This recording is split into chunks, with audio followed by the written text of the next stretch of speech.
So ito, Garuda naman, na may pasok pa rin ng Biberman Vandenbroek. Ito yung ibon mga kalapatid, sa naliko to.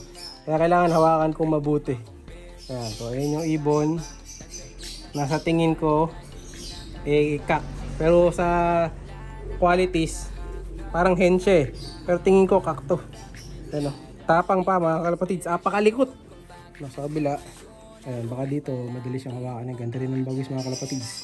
Ito yung ibon. Tapos yung ilong niya, malaki na. Parang nagbuborga na, no boy? Papuso ang ilong na baborga na eh.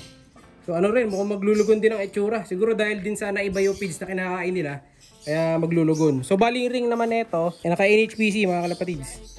Yan, mga panlabang kasi ni Mentor tong kinuha natin. Lahat ng mga naka-NHPC niya, kinuha natin. Tapos yung year niyan, NHPC 2021 NDR. So pang north na to. Ayan o, mga hindi niya nailaro dahil dun sa yung pandemic, saka dahil nga saka hindi nagkatuloy-tuloy yung mga karera.